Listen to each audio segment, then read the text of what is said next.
I got my hands on a new mirrorless camera from Canon, the Canon EOS R5 Mark II. Today I'm going to share my experiences with some of the new and improved features, including autofocus upgrades, lightning fast electronic shutter, and even a new pre-continuous shoot mode.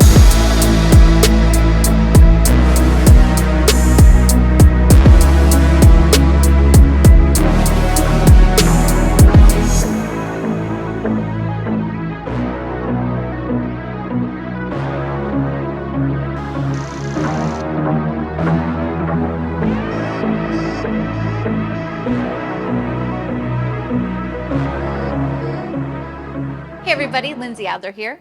One of the perks of being a Canon Explorer of Light is that I get to be one of the first people to put new gear through its paces. And of course, I'm always thinking about how the gear can serve me better. In other words, how's it going to make my life, make my job as a professional portrait and fashion photographer just a little bit easier?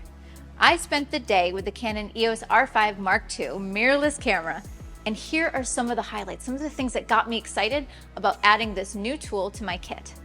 Now, first of all, I was thrilled to find out that this camera has done a lot to help me better capture motion. And recently I've been playing around with motion quite a bit. For example, have you ever shot movement like a subject jumping?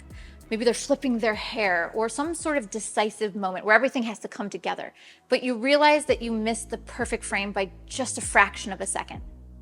The R5 Mark II has a couple of things that's going to help us out. So first of all, with the back illuminated stacked CMOS sensor and the electronic shutter, we can now shoot up to 30 frames per second. And, important for how I shoot, it can capture up to 20 frames per second with flash. Now here I tried shooting splashes of water. I definitely needed a fast shutter speed and a lot of frames per second to help me capture those water droplets frozen. I wanted the perfect moment. So at 30 frames per second, I got tons of images to choose from where I can now pick the right combination of the expression, the splash, the composition, the pose of the model, where it all comes together. Now let's say that I'm photographing a model where it's all about the flipping of the hair. I know in the past I've actually run into a couple issues. For example, if hair or water or fabric or something crosses in front of the subject's face, the autofocus used to get a little bit confused. It would maybe lose the lock-on focus. But with the R5 Mark II's deep learning tracking upgrades, it grabs the focus, it holds on, and it stays in focus, even if something crosses in front of the camera. This is so helpful for the way that I shoot, and it's going to make my job a lot easier. Next, when it comes to motion, I don't always want to have to capture hundreds of frames to try to get the right shot. Like, it's a lot to have to edit through, and it can be really memory space intensive.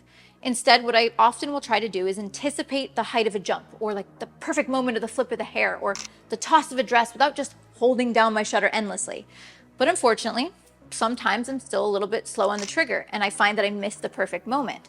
So that's where the new pre-continuous shooting steps in and saves the day. So when this is active, I hold down the shutter halfway, and it starts buffering images for about a half a second before I fully press the shutter and take the shot. So what this really translates to is, even if I miss the moment when I press the shutter, it also captured a half a second before, which helps me increase the chances of capturing an image where everything comes together, again, for that decisive moment. Now, of course, the camera has a bunch of other upgrades and capabilities besides just autofocus and high frame rates. It also has improved low light and high ISO capabilities. Let's say that my concept, maybe for a fashion shoot or a portrait, requires me to shoot at night in the dark, low light.